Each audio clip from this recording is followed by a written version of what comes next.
why Bitcoin, right? And so that's the same broad story as gold, silver, other hard assets, and adoption. So right now, adoption's way overwhelming because we've just tapped into. So here are the numbers. There's $84 trillion of wealth, trillion, owned by U.S. baby boomers. Baby boomers are broadly 60 to 80 years old.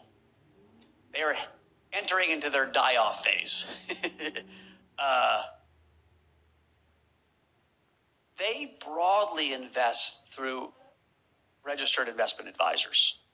You call your broker at Dean Witter or Morgan Stanley or AJ Edwards and say, hey, what's my portfolio? Put a little bit here. That is the ETF process, and it has just started. And so early, big adoption, a lot of the smaller platform regional brokers have been buying, but a lot of the big platforms like Morgan Stanley, and they're still not selling yet. They're going to. They're getting prepared to. You can buy it on their platform, but the salesmen aren't selling it. And one thing I learned about Bitcoin, it's always sold, it's not bought. Somebody sits down and explains it to you, right? What's the macro story of Bitcoin? It's relatively simple. Our government can't keep its pants on and is spending too much money. And when you spend more money than you take in, you depreciate your currency. And that went from a problem in the early 2000s, 2007, 8, 9, 10, 11, 12, to a crisis with Donald Trump, right? And then Joe Biden. Trump and Biden will go down as the two presidents who destroyed our fiscal stability, right? Trump raised government spending a ton before COVID.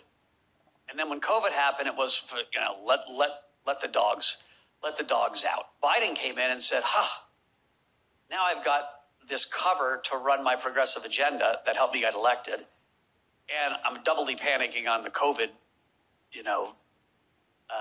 relief. And so we went from, and this is a little nuanced, but it's important to understand.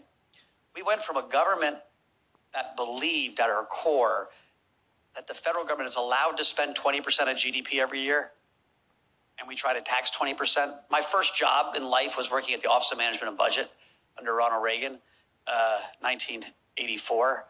And I learned that. You tax 20, you spend 20. We did it 1 year, 1999 with Bill Clinton. Since I've been post-college, the budget has been balanced 1 year in America, right? But we got close, 2% deficit, 3% deficit. We're now running structural 5, 6, 7% deficits in a good economy, right? Keynesian economics says you're supposed to run deficits in a bad economy and run surpluses in a good economy. We've normalized spending 25% of GDP on federal government.